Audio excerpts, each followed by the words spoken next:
जी हाँ, नमस्कार दोस्तों। मैं संजय कुमार आप सभी लोगों का एक्सिस इंस्टीट्यूट के ऑनलाइन प्लेटफॉर्म पे स्वागत करता हूं। आज हम क्लास 11th का फाइनल अकाउंट जो चैप्टर होता है इस पे बात करने जा रहे हैं। फाइनल अकाउंट, ध्यान देना, अकाउंट्स की दुनिया का ये बड़ा ही इंपॉर्टेंट टॉपिक होता है फाइनल अकाउंट। फाइनल अकाउंट कहने का मतलब क्या है कि आप सबसे पहले आपने देखा कि बिजनेस में जो भी घटना घटा उस चीज को हम ट्रांजैक्शन कहते हैं।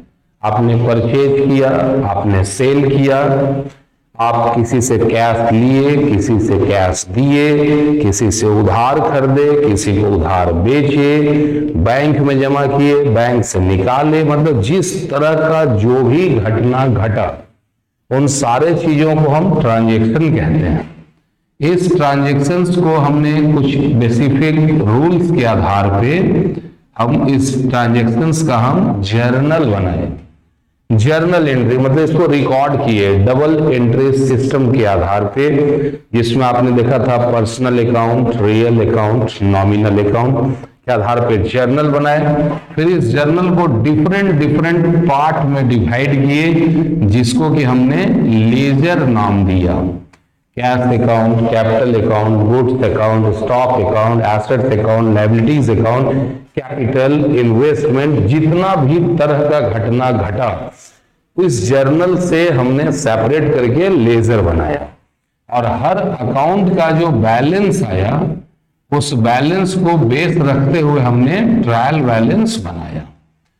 ट्रायल बैलेंस में सारे अकाउंट का बैलेंस को लिखते थे।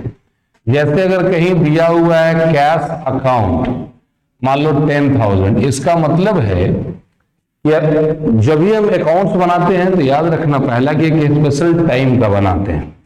ये टाइम या तो 1 जनवरी से होता है और ये लास्ट जाता है 31 दिसंबर तक, या फिर ये 1 अप्रैल से शुरू होगा और ये लास्ट जाएगा 31 मार्च तक। जो आप कैलेंडर में जो ईयर देखते हैं जनवरी से लेकर दिसंबर तक, इसको बोलते हैं कैलेंडर ईयर।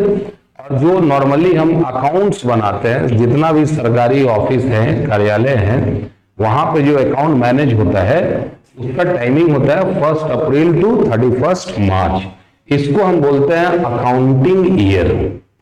Accounting year. अगर कुछ भी नहीं बोला हुआ है क्वेश्चन में तो आप आजाद हैं, इसको आप बोलते हैं कैलेंडर ईयर।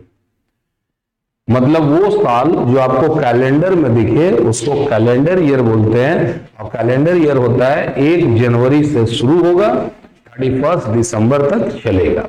और सेकंड है आपका अकाउंटिंग ईयर, ये 1 अप्रैल से शुरू होगा और जो 31 मार्च को लास्ट करेगा।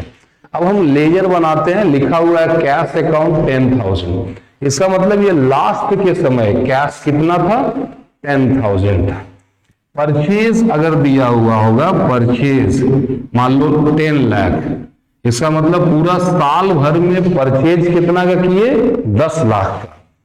अगर यहां दिया हुआ है सेल्स अकाउंट, मान लो दिया 18 लाख, इसका मतलब है कि पूरे साल भर में हम सेल किए 18 लाख का।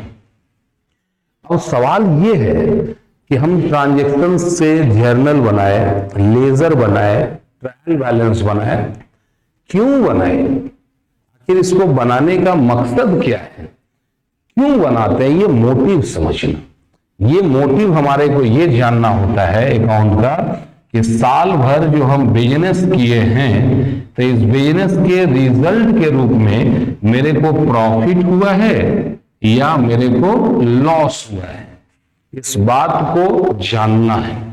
बिजनेस देखो सालों भर चलता है, लगातार चलता है, और प्रॉफिट या लॉस हम रोज रोज नहीं निकालते हैं, एक टाइम में निकालते हैं, एक साल में निकालते हैं। तो पूरे साल भर का जितना भी इनकम हुआ उस सब को जोड़ते हैं और साल भर में जितना भी खर्चा हुआ उसको हम घटा देते हैं।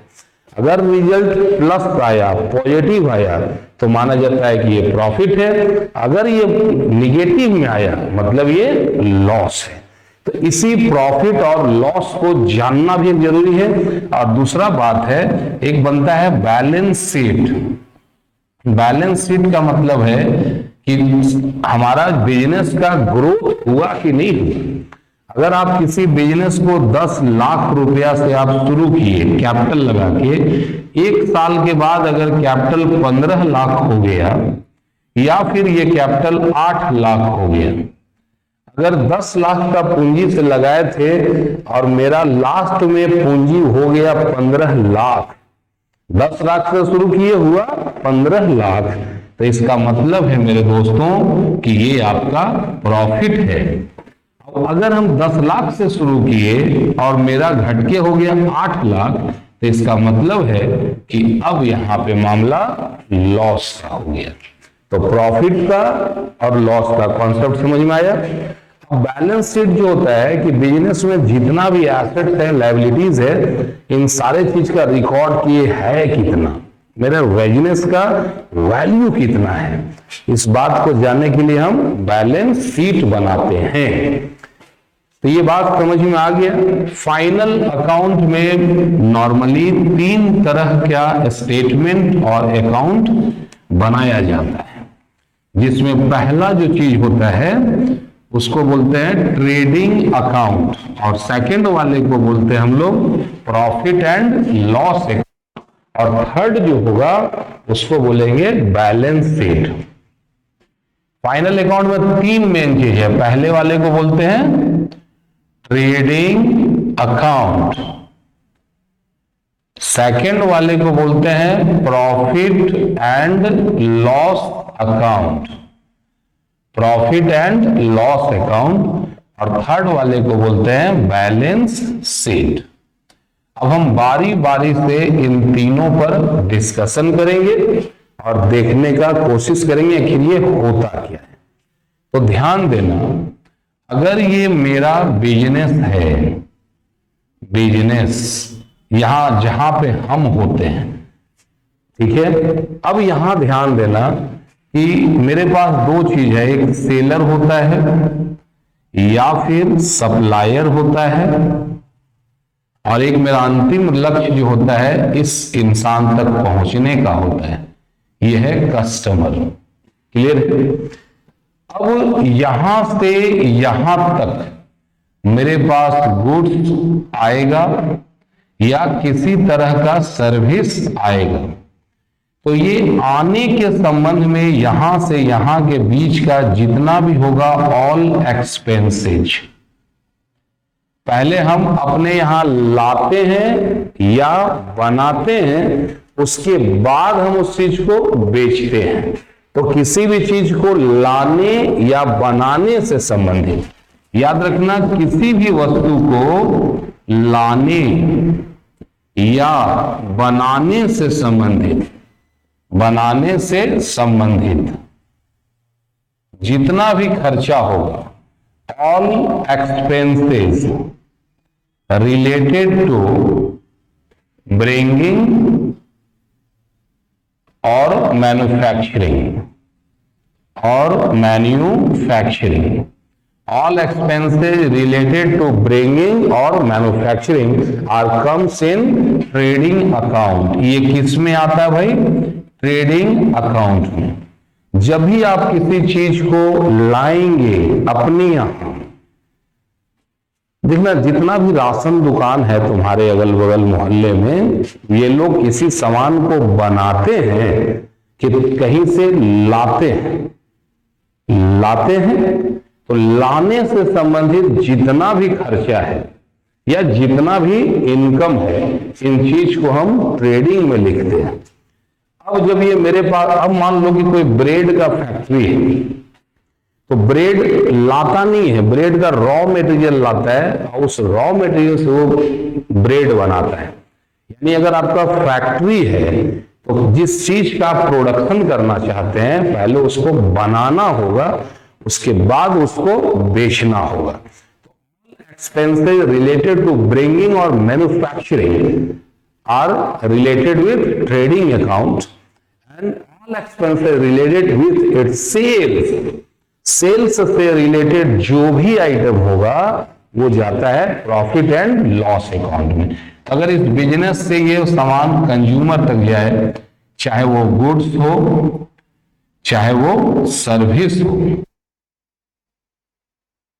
यहां से रिलेटेड है, इनको हम लिखते हैं प्रॉफिट एंड लॉस अकाउंट में। तो दो चीज एकदम बुनियादी रूप से समझना कि जिस चीज को बनाने से रिलेटेड या लाने से संबंधित जितना भी खर्चा होगा उन सारे चीजों को हम लिखेंगे ट्रेडिंग अकाउंट में, और वस्तुओं को बेचने से संबंधित जितना भी खर्चा होगा वो सब जाएगा पीएल अकाउंट में। क्लियर है? तो ट्रेडिंग और पीएल के बीच का डिफरेंस समझ में आ गया आपको? ओके, तो ध्यान देना दोस्तों, जब भी आप ट्रेडिंग अकाउंट बनाओगे, ट्रेडिंग अकाउंट, तो यहां पे दो रिजल्ट आएगा। अगर प्रॉफिट हुआ तो इस प्रॉफिट को हम कहते हैं ग्रॉस प्रॉफिट, और अगर लॉस हो गया तो इसे कहते हैं ग्रॉस लॉस। अगर प्रॉफिट हुआ तो ग्रॉस प्रॉफिट, लॉस हुआ तो ग्रॉस लॉस। इसको बोलते हैं सकल लाभ या सकल हानि। अब ये लाभ कब होगा भाई? तो जब भी क्रेडिट साइड ज्यादा होगा, किससे? डेबिट साइड से।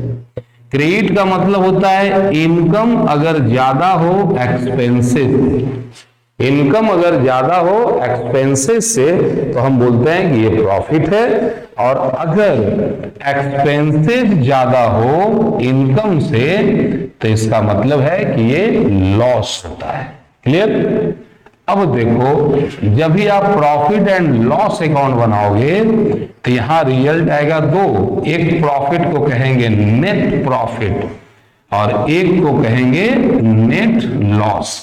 यहां भी फंडा सिंपल है, अगर क्रेडिट साइड का टोटल ज्यादा हो डेबिट के टोटल से तो रिजल्ट को नेट प्रॉफिट कहेंगे, और अगर डेबिट साइड का टोटल क्रेडिट के टोटल से ज्यादा हो तो इसको कहते हैं नेट लॉस। तो यहां पे चार चीज याद रखना है। पहला, ट्रेडिंग अकाउंट में हम कैसे आइटम्स को लिखते हैं, तो किसी भी माल को लाने बनाने से संबंधित, और पीएल में किसको करते हैं, तो हर वो आइटम जो बेचने से संबंधित होता है। दूसरा, ट्रेडिंग अकाउंट का जो रिजल्ट होगा वो कहलाएगा ग्रॉस प्रॉफिट या फिर ग्रॉस लॉस, और नेट प्रॉफिट का जो होगा वो प्रॉफिट एंड लॉस अकाउंट का जो बैलेंस है वो कहलाएगा नेट प्रॉफिट या नेट लॉस कहलाएगा। भाई ये प्रॉफिट कब होता है, तो जब इनकम ज्यादा होगा और एक्सपेंसेस कम होगा। उलट दो, एक्सपेंसेस ज्यादा हो जाए इनकम कम हो जाए तो ये लॉस हो जाता है।